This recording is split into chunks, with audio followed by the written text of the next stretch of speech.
Welcome back to the LCK Summer 2018 Promotion Tournament. Game 1, you know, it was a bit of a slog. First 20 minutes, nothing much was resolved. But MVP's ability to use the leapfrog strat, to have Camille and Karma in the side lane, you could just see the frustration on the eyes of Roach saying, I can't deal with this, guys. I'm going to lose the turret. I'm going to lose the inhibitor. And it was that passage of play. It was minimizing the strength of Lulu in the 5v5 fights that really propelled MVP over the line and for our Game 1 victory. Kongdoo, we kind of expected something a little bit different from the line because we thought a team fight right around the 20-minute mark was what you were personally expecting from MVP. That will be their strength point going forward, but MVP took a different approach. They took the split push to the maximum with Karma joining in the flicks of top and mid, just heading down the bot lane, just rushing one turret at a time. Eventually they got the inhibitor, and that might have been Kongdoo kind of giving the warning sign they might have to do something about this. And we should say, on-the-fly shot calling, reactionary shot calling, one of Kongdoo's biggest failing points, and you saw they lost the inner turret to this strategy, then the inhibitor turret, then the inhibitor. Unfortunately, on the fly, they couldn't come up with a way to either force with their teamfight comp or minimize the losses in the split push because of the nature of teleports and playing at the lane furthest away from the Baron. And then eventually, it was too much to bear. A sick triple kill. It looked like Soul could maybe turn it around, but even with that Baron, I don't think they could have closed the game. We're getting a bit of music, so maybe we're going to see a roster change on one of the sides of the teams here, but not 100% sure on that. I can look over to see that MVP will be on blue side for game number 2. Will we see some more supportive mid laners? Will there be a change? That's what we get to find out. We're going to see kind of mix and match when it comes to the composition that MVP kind of brought forward initially, and Kongdoo kind of matching it with the Lulu with what we saw from game 1, but kind of initial prepared strategy that you talk about with Kongdoo and MVP. We're going to find out with game 2 if they have something that different prepared for us. I think it's time for some Pirate on the Rift. I think some Gangplank in the first round is likely to adjust expectations going into game number 2. We'll see if there'll be any big adjustments in the picks and bans. Pretty standard in game number 1. Kongdoo banned the Kai'Sa on red side in this spot. They do again, so far no changes. Let's see if any champions from game 1 crop up in these first round bans. We liked MVP coming with the Camille with the split push was kind of the biggest success point when it came to the victory they got in game 1 over Kongdoo Monster. So does that mean that MVP wants to kind of go for, if it's not broke, don't fix it? Are we going to just go for the split push once again? But at the same time, are Kongdoo just going to go for counter for that? Well, Kongdoo had the first chance to make an adjustment, and you see the one champion that changes the Karma ban. In this spot, it was Varus banning away another strong laning AD carry. But the flex can still happen, because guess who subs in pretty well for Karma in this bizarre world we live in? It is in fact Sion. It's been played in the pro level at 4 different roles. Mid and top lane is what we're expecting in this particular series. They take the flex pick Sion on the blue side, and now it's on Kongdoo Monster to make their adjustments. Now we see Varus not banned this time around for game 2. That means that they do have the priority onto Soul if he does decide to play that. Felt like Xayah wasn't the problem in game 1 because he felt like he did his part in putting out the damage, especially around that Baron pit. But he wants to go for a little bit different approach, especially with the Tom Kench kind of being picked out for Secret here. But if you take a bit of a step back and think about what did happen in game number 1. Kongdoo double banned AD carry saying you won't have lane priority, no Varus. And then they took the Xayah, and they did lose 2v2. They lost the turret basically with no interaction to the Ezreal lane. So now they're saying, okay, we need to have lane priority. No champion you can lock in realistically has lane priority on the Varus. Caitlyn is gone. There's other choices you can consider, but you see that the choice here on MVP side is seeming to be something a bit more risky, like the Kog'Maw, for example. So now Kongdoo go for lane priority and say, we'll have the pushing advantage in the 2v2. We have more windows of power, and that's why the Varus first round comes out from them. Okay, we're going to actually see the last minute switch to Xayah, and that will be kind of MVP taking the approach that we're not going to lose to you in lane. Going to go for that same head-to-head fight when it comes to their early kind of lane pressure they can both kind of put in together. Small discrepancy on this patch on 8.6's Rage Blade is super high power and cheap. Varus goes for the Rage Blade. Xayah needs more time to get going, so it does mean there's going to be a little bit of a hump there compared to the one-item power spike on the side of Varus. And I mentioned the Pirate. The Pirate does show up in the first round here for Kongdoo Monster. At this pick, the final pick on red side in the first round, you can also double ban to protect the Gangplank pick. And already you see the Vladimir. Let's see how they feel about the Camille, because I think GP actually does very well in that matchup, but it is something you can ban away to stop the leapfrog, and the leapfrog is well and truly gone. And split push opportunity coming from Kongdoo. They want to keep it to themselves and not let anything from MVP go their route as they had in game 1. Feel like the kind of biggest loss that came from Kongdoo was from the split push that came with the Camille and the Karma. That's kind of what led on to what eventually became the loss. On the conventional side, I agree with you, but MVP have always got that 130 champion Ocean to throw in some crazy stuff. So we'll see where we're at. Remember, top lane Cassio or Lucian to bust the gangplank is possible on the side of MVP, or we could see the Sion in top lane. And I mentioned the Lucian, that would mean Sion mid lane. See if that is going to be the choice here from MVP. We've already seen it once this tournament. Lucian very strong in the 1v1. This should be moving away. This is what was seen early in the season as a strong matchup, but gradually Gangplank was doing better and better. Does have lane control. MVP will still feel pretty good about the Gnar. They don't go full Lucian.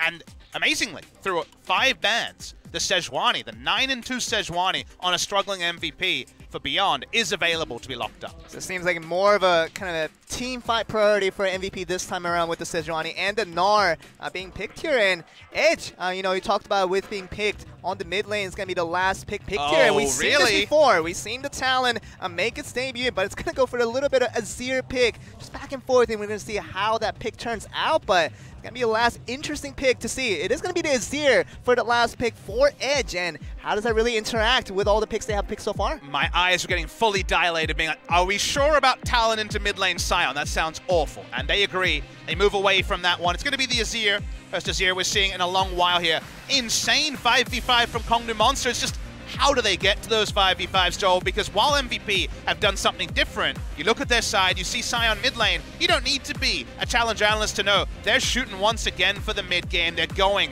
for fights early when something like the Banner of Command against the Azir, Frozen Heart, before the Gangplank gets 3 items. They're still going to be fighting with power. However, the Xayah definitely takes a little bit longer. So there's a little bit of a disagreement between the Xayah AD carry and the rest of the comp, but the identity, the mind identity, what it's drafted for, MVP still want to fight early and avoid 5v5s in the late game. Seems like ADD on the top lane will kind of be prioritized towards the team fights a little bit more than last game with kind of Gnar compared to Camille. Sure. A less priority on that split push, but we're going to see kind of Gangplank might have to do a little bit of own split pushing, kind of join back, kind of take back on what they have been dealt with in game 1 and bring that back in game 2. Hopefully do a little split pushing themselves.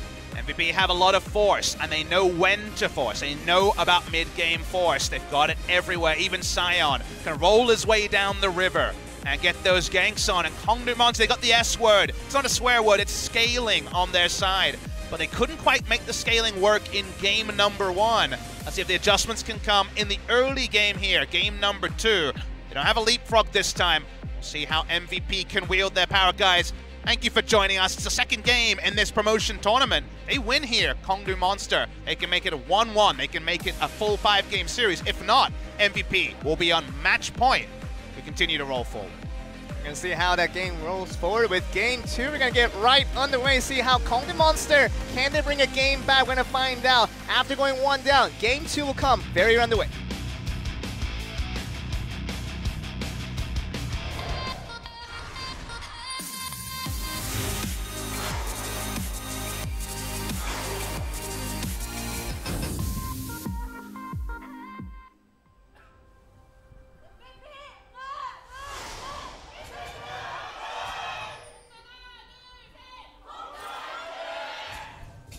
We are game number 2. Joel Sophie, our usual translator, now LCK caster, joining me for Kongdoo Monster versus MVP. Kongdoo on the back foot. You'd have to feel they'd be frustrated. About 10 to 15 minutes between game start and game end, where they would have just been frustrated. Man, we were so close. Xayah got the triple kill. We were ready to go, but I'm sure the coach could have pulled them back and said, that was honestly about the macro play. That was honestly about MVP minimizing how strong your 5v5 was. Note that Kongdoo Monster had game selection and chose red side. Joel, we might actually have a series where MVP's on blue every game of the series because they chose blue in game number 1. It just seems like the priority has changed over the months of how important blue is for certain teams, but it seems like MVP still likening the left side of the map and still felt like has a little more value to what the composition they want to bring to their series. But you talk about what game 1 meant for Kongdoo is that they were so close to getting the win, and after they got the Baron and the triple kill from Xayah, but you talk about they losing so much earlier in the game with all the way to the inhibitor gone. So after that, you know, you just have to talk about what you lost so early and so much in the early game. You just can't bring it back and forth as easily. But I think every team reacts differently, and honestly, every person reacts differently to near misses. If you're that close to an A+, you get the A, are you content with your achievement, or are you thinking about what more you could have done? Are you frustrated, or are you pumped? And that is kind of the thing there. And for Kongdoo Monster, sadly, given that they're in the promotion tournament, we're a long way away from the A+ grade. They just want to make the passing grade. They just want to make it to LCK Summer, but sadly, that sort of a result has been too often cropping up for them. They do have a bit of a spirit animal here. They do have Roach on the gangplank, and it's been a good luck charm for them in the past. We'll see if they can make plays around the mid game where we said MVP have the advantage with the Sion mid lane, specifically with the Cannon Barrage, because that ability alone can really turn things that look pretty MVP favored in the early game. And it has to be MVP just pulling through once again. Definitely wanting a Game 2 victory to extend them over to a double advantage with a 2-0 lead is what they want for MVP, but at the same time, it's going to have to be done through a different maneuver than what they achieved in Game 1.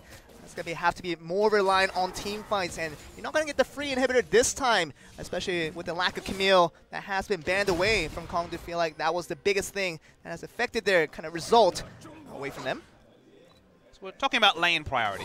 Now we'll have lane priority on GP. It's the sort of lane where GP can go either Klepto or for the Resolve tree into the Grassland Undying. This time Roach has gone Grassland Undying, saying, I don't want to let you just push in and take cheeky cues and hope that I pilfer some items. Usually when you go Resolve tree, you want the wave to be a bit more in the middle of the lane and not just trying to be poking for gold generation. So it's a little bit less on that scaling word that we were talking about earlier.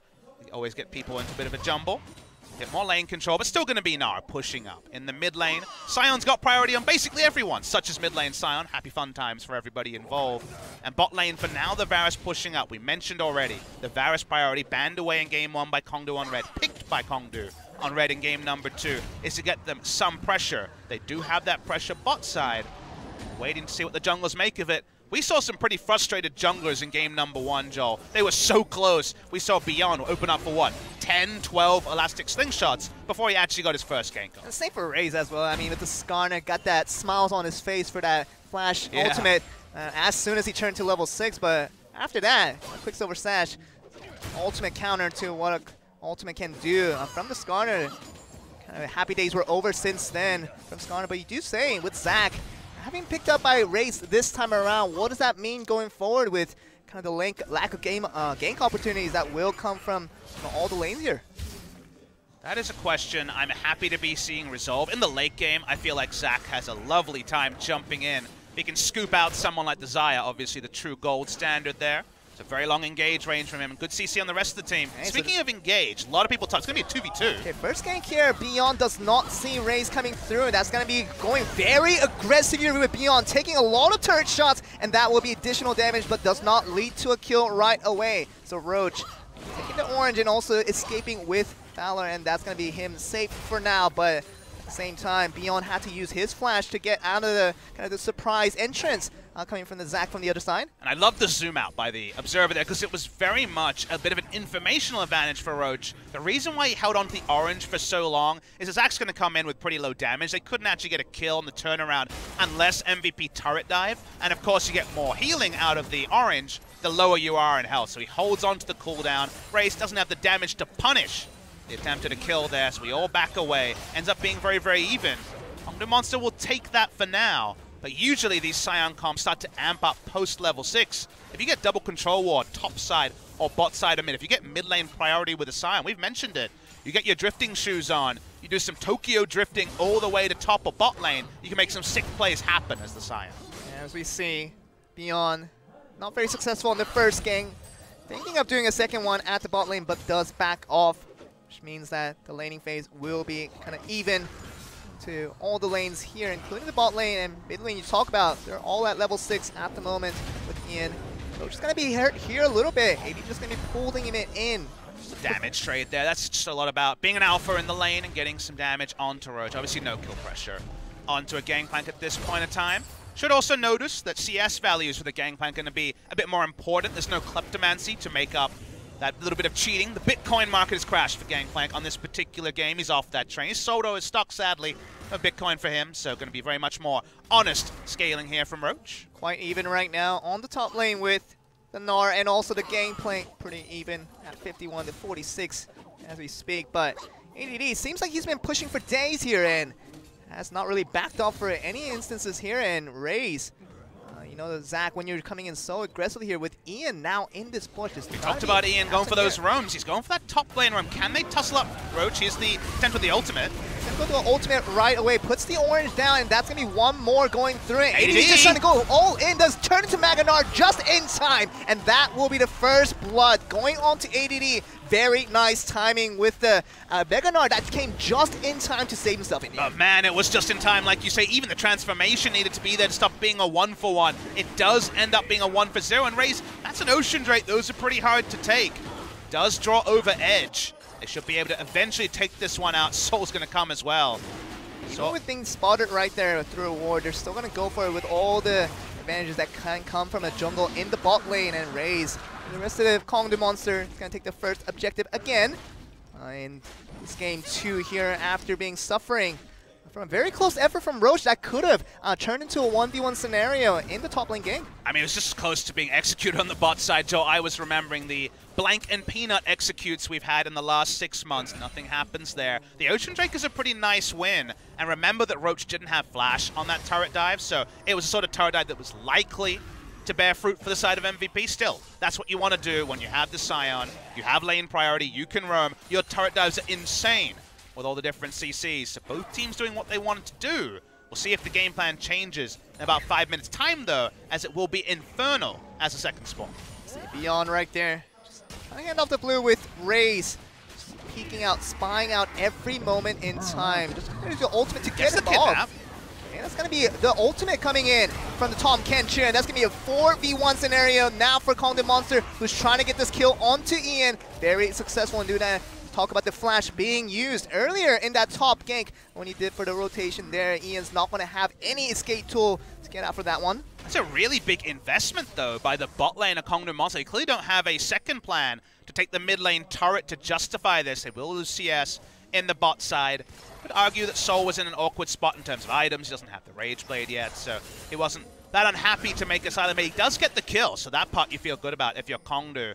Wave not pushed too aggressively, so they don't actually pay too much. What was a pretty severe investment for just one kill. They back away, and, well, Ian's dead, so definitely glory in that particular play. You also see Beyond picking up that blue buff instead of his mid lane, who he was initially trying to give it to, but once again, like you said, minor wins coming from Kongdoo Monster. They've had that in game 1 as well. Did not translate into further victories. That's kind of what this team has been looking out for, especially in game 1 where they lost so much in terms of macro plays that have been outplayed. Coming from MVP here. This time around, trying to put a little more fight, put a little more aggression to what they're trying to represent here. Raze coming into top lane here. While the Rift Herald is still being scouted by the Sejuani. Looks like he's going to get it with vision absolutely absent coming from Kongdoo Monster here. It's a little bit nitpicky, but you do notice that the banner command is going to be a little bit delayed. Coming in from Scion, went for the Catalyst for laning phase, the Merc Treads, probably because he died and wanted to buy something. When he went back, we do see mid lane Scion's rush banner command very early, and this one going to be a little bit delayed. Roach feeling just how damn annoying Anar is. Maybe just gonna poke him out. I mean, you can just grin and bear it. That's all you can do is the Gangplank. That's the reality of laning into this Gnar. Okay, we're going to see some backup coming in. Another 4-man rotation here. It's a conga line. It's going to be spotted now. First Raze. So the ward spots him right there. I don't think he saw Varus and Tom Kench, which is going to be seen now, but you talk about all the empty spots coming from that bot lane. This minimap was pretty damn barren if you were the side of ADD, wondering where the enemy was, but what's a good way to make the enemy react? It's actually going to be Rift Herald in the mid. They're trying to make a proactive play with the Cannon Barrage on the bot lane wave, but the Rift Herald muddies this a little bit. Let's see if Kongdoo Monster can actually get anything. Now line clear coming in from the Azir. It's going to be good enough to wipe out the Rift Herald before it does get enough damage onto the tower, or will it? We're going to see still putting a lot of damage onto the mid tower. He's going to just get it. He's going to be just enough to clear him out, and even the Gangplank ultimate trying to slow down the push coming from the bot lane from MVP, which means that the top lane turret, the first turret will go towards the side of Kongdoo here. Kongdoo's looking to make it a very long map on the top side because they know they're losing the race. Mid lane's almost dead. Bot lane turret will go down. They're going for a dive as well, but Chains of Corruption do miss. You can see a 4-man push onto the second tier. Top turret here, and Soul just going to outrange the Gnar for the time being, and very aggressively going forward is ADD against the 4-man of Kongdoo Monster. In the meantime, we see MVP with Pilot pushing with the Xayah. Very fast line clear push, and it's going to be the end of it for now. Not going to go for further push, as we do see Kongdoo Monster, all 4 members, just backing out from the top lane once again. Definitely League of wave clear, line clear if you're a Korean. That's a big thing that we always talk about in this current meta, and there seems to be a lot of it on both sides. Kongdoo Monster, I think, felt a bit sheepish when they realized they might lose 2 turrets. That's why they pushed on to the secondary one. But Sion has priority in mid lane, so he can just walk over. Didn't even have to ult over and try and make a play, so it's pretty low commitment. They don't lose the inner turret, and even if the inner turret was picked up, it's very hard to return to that when you've already lost your mid lane turret. So a lot of trades here. Kongdoo Monster a little bit more desperate.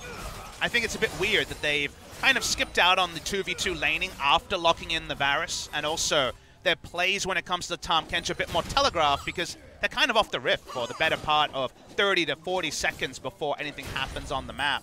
Of course, this is a bit of a new thing for them. They weren't playing this Tahm Kench rotational style as much in the regular season. It's more about getting Soul through laning phase in the 2v2. Speaking of the rotational plays, Soul and Secret will occupy the mid lane, trying to find somewhere safe for Soul to farm, and we finally return to some normalcy after all these lane swaps. See, still being annoyed here by the Gnar. It's going to be them. Soul just trying to go 2v1 here, just going to put some pog shots onto Pilot there, but otherwise Raze and the rest of Kongdoo Monster still trying to retain some type of normalcy, as you say. It's going to be them feeling good for now that they retained their mid lane turret, as you see on the screen. And first tier bot turret is the only thing they lost for the time being. They're going to just try to go for a second Drake if they can.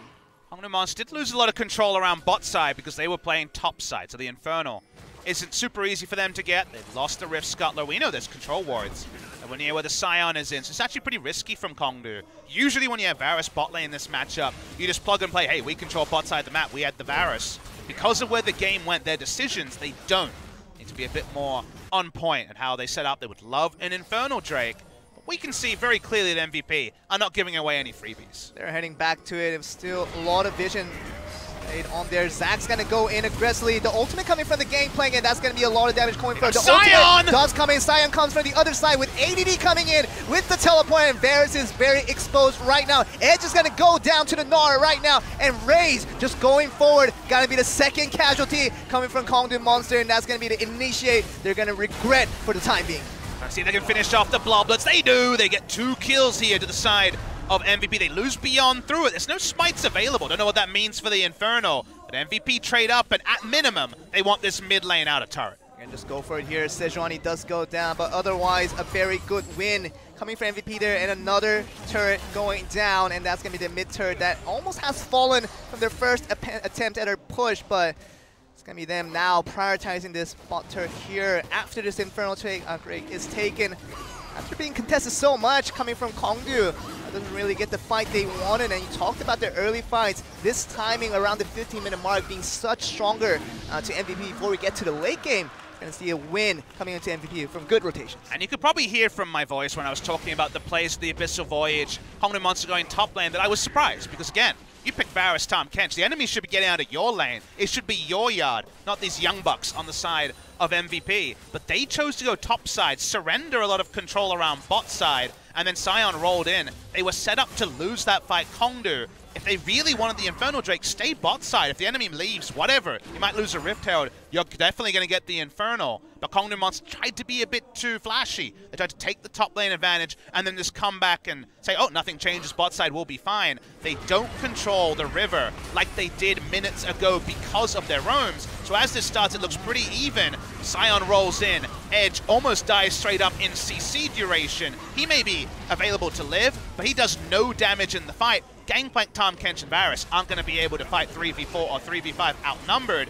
Ends up being a massacre for the side of MVP and the Infernal Drake and mid lane turret off the bat. You also have to mention the fact that ADD came a lot quicker than what the opposing top laner did with Roach there, and even the ultimate has been invested, but it really doesn't contribute to the fact to an even team fight when you have a top laner that enters in about 10 seconds after the initial teleport that did come from ADD there. Damn, look at the total damage. Now, this is not in the fight. I thought this was in the fight, and I was like, damn, that's a Gnar fight. But remember, this is total damage dealt in the entire game. And, well, Gnar has been a ranged auto attacker, making the GP's life hell, so it makes sense that he has the most damage dealt. Coming back to the Gnar, I think the point you raised there is an important one. When Gnar teleports in, stuff goes down. When Gangplank teleports in, he teleports, and then he would like to put down some barrels. Could you hold on for a moment? There's kind of a technical intermission before Gangplank's really online in the fight. It's not one of his strengths. He does basically everything else well, and he can just throw an ultimate and not join. But if he's actually teleporting, not going to be a super happy time. So at the end of the day,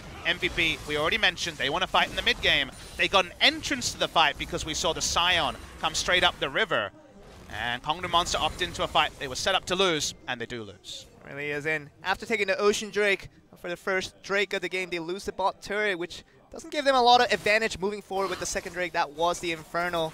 End up losing that one. Gonna be onto a third Drake here. That will be the Ocean coming in. So even if Kongdoo wants to get the next Drake, they will not be feeling as happy as if they could have got the Infernal Drake in the second one. But I bet you and I are feeling happy because I spy with my little eye a recurve bow in the inventory of the Gnar. Are we going Rage Blade second here? That was the big pick that Sword was using a few days ago. We saw it in the LPL last night as well. That seems to be the new meta, this Rage Blade Gnar. There's a couple of different ways you could go, but I don't think it's going to be a wit's end on the side of the Gnar. Usually against GP, we see a bit more of a tanky build and start teleporting. This tells me he just wants to frag the GP, kill him straight up in the 1v1. And also it helps to point out that he is on 3 kills with no deaths. A lot of gold advantage over every other player. Snowball Rage Blade, huh? It really is. And, you know, Gnar, when you do have a push that works out, you want to push it a little bit further, and we see that coming from ADD there. Recurve bow, as you're saying, we're going to find out what eventually that becomes, and Rage Blade is going to be the kind of expected one to come out. The recent one. I mean, we've seen Blade the Ruin King on Gnar before. There's many ways you can go, but again, that's my first thought because we saw it in this tournament and in the LPL just yesterday. Speaking of which, good multi-Twitch day, guys, on Riot Games. It is the LPL semi-final right now. I believe it started a couple of minutes ago. Rogue Warriors against EDG, who will face RNG in the final. Sadly, our boy Rookie Joel did not make it to a big event again. Always sad, as Rookie is seen as one of the big mid laners. You always have to remind me. Sad days all over again.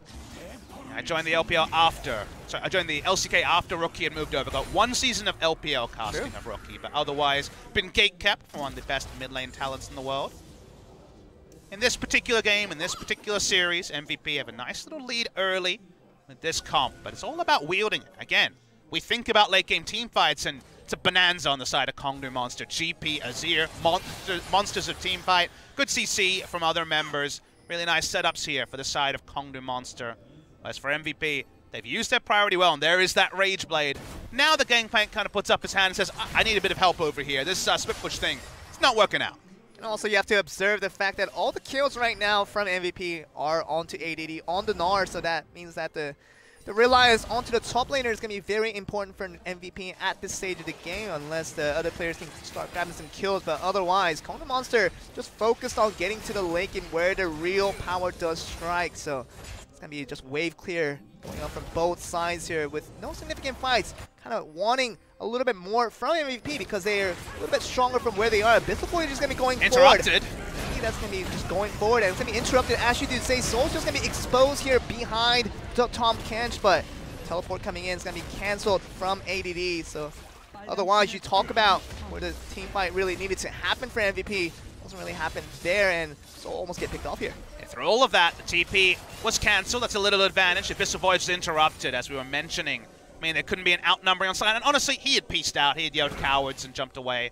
MVP now have the outer ring of turrets down, and Joel, point I wanted to touch on, because I always like to follow the logic when we have a bit of a breathing moment of how do you get back? Because Kongdoo Monster knows all of the information we're talking about. They're like, man, we're strong late game. Guys, don't worry, go late, go late. Probably in Korean, maybe you can do a better approximation of what sort of comms you're hearing, but along those lines, the way you get to late is you fight for vision. When they were pushed up in mid lane before all that play, Varus and Tom Kench actually had very little information. They don't control the river around Baron buff that is spawn. MVP, they don't have the world's fastest Baron, but they certainly can tank it for days. Fighting for vision, stopping there being any free objectives is the focus for Kongdoo Monster. So no need to make the big plays on picks. Take a deep breath, come in with a friend, invade that river, and get some vision. That's what Kongdoo Monster needs to do. Vision placement becomes a little bit difficult when you're down 3-1 turrets, though. You do have Kongdoo Monster who wants to keep it strong, but have nuisance like that coming from MVP, and that makes it a little more difficult to extend your vision a little bit across the half field line. But another Drake actually do mention right here. We'll go over to MVP. So not the Inferno Drake that we saw in the second one coming around. That's going to be another Drake, another advantage going into MVP. And maybe now we know it, Joel. Maybe now we know the way to actually get value. Look at this. We'll take a half step. We'll stop the analysis. A very creative Baron start. No information for MVP. They did not come from Vision. They're trying to rush it down. Azir, good Baron damage. So does the Varus. Still no one's checking it. Ian has no idea. Max is just find going out, and that's going to be a lot of damage already gone, and that's going to be the smite going through. Soldier's going to flash out of there. The Visual Village is going to save a little bit of members here, and that's going to be a huge win. Kind of unexpected one coming from Kongdoo, but that's going to be the one they can carry forward to the late game we've been talking about. Kongdoo Monster, you sly dogs, getting over the wall. The Varus and the Azir putting out the big damage. MVP controlled so much of the map, they thought they were completely in the supremacy. The Kongdoo Monster, for the first time this season, pull wool over their eyes a little bit. They take the Baron, and now the map control that we said they need to get for fighting for Vision, they've got super minions. They can actually hit the side lanes, and for once MVP, they're on the back foot. And a very decisive call coming in from the Kongdoo Monster. Raising his boys, wanted to get the Baron right away at 23-minute mark, and they do get that done. And for the congratulations of what they just achieved, it's going to be a lot of ones.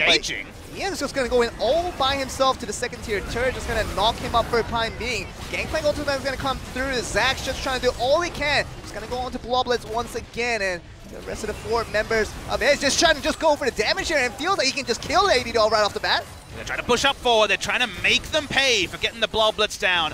Big goal there for MVP. Take away some Baron buffs. Try to cause some disarray. The Kongdoo Monster push up. They've got the Baron buffs. Recall coming in from Gnar. Let's see how many turrets Kongdoo can pick up with this Baron buff power play. Just trying to make the line clear as fast as they can, and Soul can feel like he can do that with the protection coming from the minions and also his teammates right along his path. But talk about the turrets they needed to take down. It's not going to be the case this time around with Kongdoo failing at their first push to get this initial mid turret down. I don't think playing one lane is actually going to really lead to as much of a lead for Kongdoo as you might imagine. Of course, we know that there's 2 members in base, so it will have to be sacrificed. There was 4 members showing it's difficult to push forward, and Kongdoo Monster wants to make this an ARAM. They're happy to play one lane. They see Gnar at the bot lane here. That's going to prompt him for a further push here. Edge is just trying to go for the poke damage to make sure the line clear is not going to be happening from MP, but going to be just swallowed up here. Secret going to just get him out of there, and Raze gets himself out of there with the last slingshot. But getting a low health turret with Baron is not enough. We always have to say how many turrets they get. They get 1 mid lane turret. They don't get the teleport that you rightly called was the big objective they were trying to force. AD hits the side lane, and in a minute's time, we already saw very clearly that honestly Gangplank can't lane. We've finally seen a build where the Gnar has been able to flex on Gangplanks like they were able to in the first week of the season. Because what, Joel, you were sitting there and watched Gangplank after Gangplank beat Gnar from week 3 to about week 9 of the season. The Rageblade build is new. He's doubling down on hit with the Blade of the Ruin King as well. And the way this build works is you auto-attack the turret for the first 6 stacks. Then if you turn onto the GP, you're getting 2 stacks for every hyper proc. Your Blade of the Ruin King is stacking instantly. Your Black Cleaver is at 5 stacks almost the entire time. Insane damage, and all you need is a minion wave and then a Gangplank, and they're in trouble. But they're having the best they can to counter back for the push they have been taken forward, but it's going to be Raze here along with Gnar, just going to be trying to push back. Visual Boy just going to come in here. ADD just going to be putting with all the damage that they could potentially got him, and that's going to be the first death. Coming for the Gnar here, and that's going to be the 4 men of Kongdoo Monster just trying to push a little bit further as they can. Roach brings the minions from the bot lane.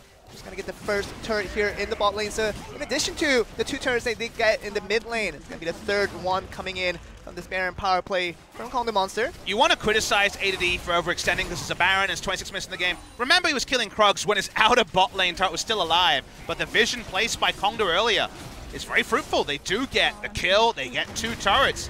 It was the tail end of the Baron play. In fact, it was afterwards, but so much gold has been injected into Kongdoo. We already said we're loving their 5v5. None of this would have been possible without picking up that Baron. But the bounty from Baron has been huge for Kongdoo Monster. And now, it's actually a return to the split push and getting value out of the Gnar in the 1v1. Because the moment you start talking about 5v5s, I do a double take, and I'm like, I'm not 100% sure MVP can win those. And let's talk about Gnar for just first minute, and we talked about the reliance they had with such a fed Gnar early in the game, and they're rotating on with still the rest of the 4 members of MVP are still killless. So that means the power level still, I have to say, is towards the Gnar. So if Gnar dies out just like that, just from split pushing, what does MVP have to just move forward with what they have? They have one thing that's a little bit different. It looks a bit askew from your expectations about builds. Notice that Sejuani is a champion that's built up the Zeke's converge, not on support. Secret doesn't have one as Tahm Kench needs to go for other items. They do have a 3-item Xayah with both Knight's Vow and Zeke's convergence. So not every 4v4 I think Kongdoo Monster wins. I think if Zach messes up his engage, there's definitely engages they lose, even if you factor in the Cannon Barrage coming in. But I take your point. You should focus on where most of the gold is. You should remember that Gnar has built for the 1v1 and not the 5v5 like we usually see. All is not lost yet for MVP, but another 5-10 minutes, even that sliver of good fortune might be gone. See, Ian just trying to hide in this bush. AD just supporting from the flank there. But otherwise, back into grouped mode once again for these two teams, MVP and Kongdoo Monster. They really want to look for a team fight here. Now we're starting to approach this 30-minute mark where slowly Kongdoo Monster are starting to reach their power level. Another Ocean Drake we do see here. This time I feel like I might go over to Kongdoo Monster. Here's a gold lead for the Gangplank. Praise Parlay, we'll say. And Kongdoo Monster will just pick up the Ocean. It's only an Ocean Drake, so not a huge contest coming in. Well, that is the 4th spawn of the game. 3-3. Small gold lead, about 2,000 gold. Basically the Gangplank's gold lead is the difference between the two teams. You're wondering about the item build from Roach, so we spent so much time talking about the Gnar. Is again this more safety-focused GP. He's not going for what Tal was preferring, for example. He was a big fan of Essence Reaver, IE, into team-fighting barrels. This is much more about don't want to die in the side lane. And again, you look at the items on ADD, and I tend to agree about not dying as much as possible. It really is the bannered up minion. Trying to just rush in here. AD just backing off for the time being. Gonna give a free wave clear over to Roach there, including the banner minion. That's just gonna be right there for his eating. And well, he does physical damage, so in general, not gonna be a happy time setting a banner of command minion into the GP. That one was coming from Ian a little bit earlier in the piece. All right, MVP. There are still team fights you win. You're very good at face checking because Gnar, Sejuani, Braum, and Sion can all walk up and get deep vision. The Baron was the start of your downfall. The second Baron could be the lifeline here for MVP. It spawns very soon. They're looking on Soul. One ult misses. Flash over there by Secret. Good escape coming from Secret over there. Just flashing out of there after swallowing up his AD carry. So he's going to get out there just fine. And AD just trying to rotate back to the bot lane.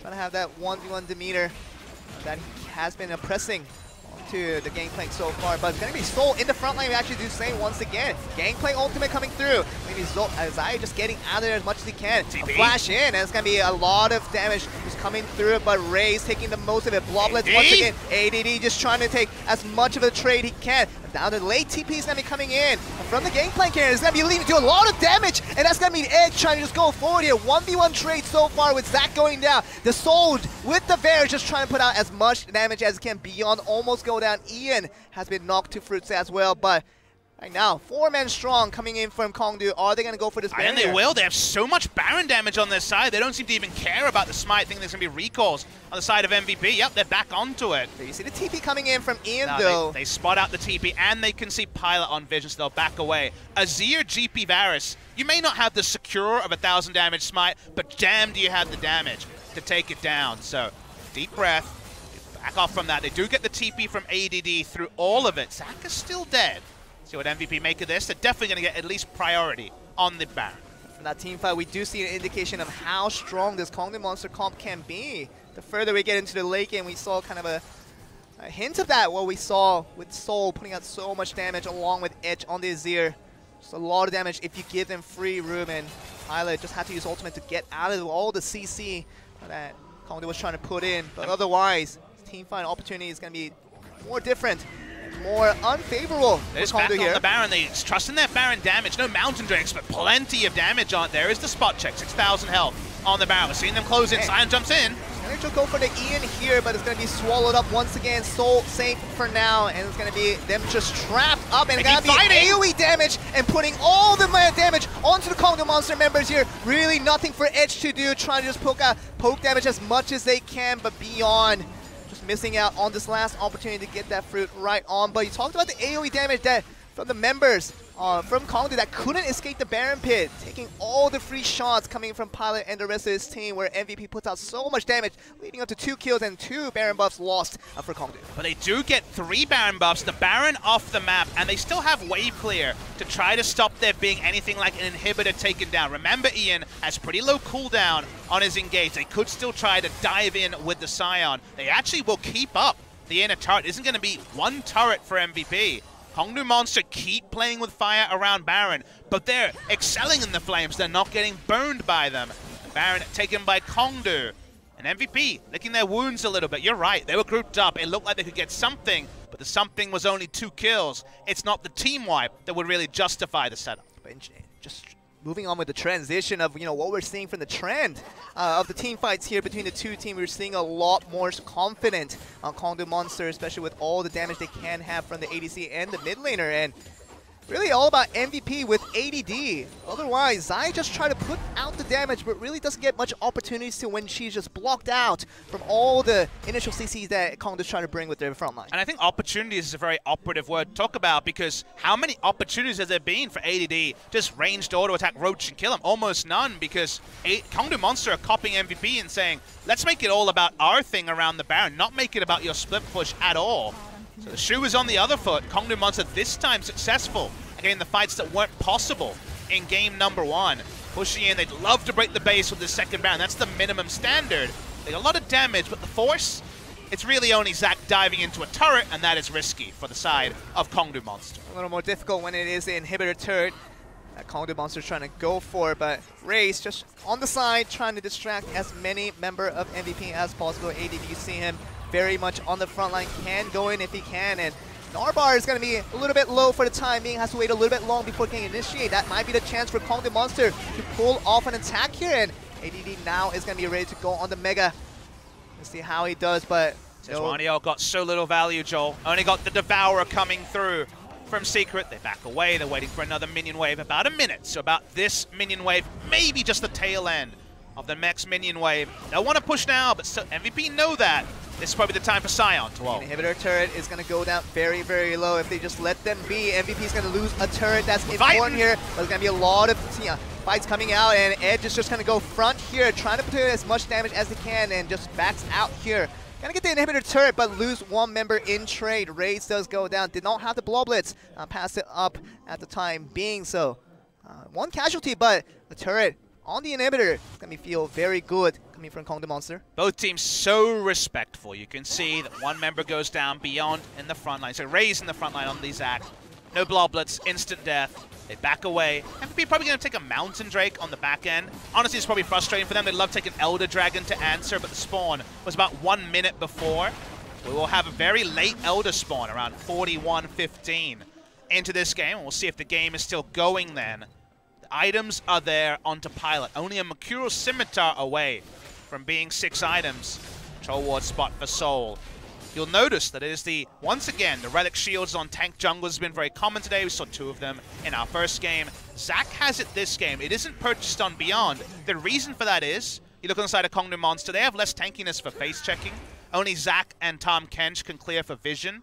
Whereas on the side of MVP, they may have less wards because they don't have the wards coming through from the Eye of the Watch as the game goes on, but they have 4 people that can laugh at a unwarded brush and face check it. So they don't necessarily need to go into an item that really is about delayed warding rather than instant combat efficiency, like what Beyond has been able to pick up in the Zeke's Convergence. We talked about the vision game between the 2 teams and Kongdoo necessitating a bigger vision area, a radius they didn't cover earlier in the game, but now starting to do so, especially with the Baron power plays. They have been pushing for quite a while now, so vision game now over to Kongdoo just for a bit. So MVP, how can they counter back with all the vision lost on the half side of their map? So you're saying Kongdoo Monster wants to get a 3rd Baron, and I think, I take that point. It does feel like pushing up, then backing off to a third Baron. Baron's been their happy place. Bliss is the only word they associate with Baron in game number 2. But it was close. It was actually Azir killing the second one.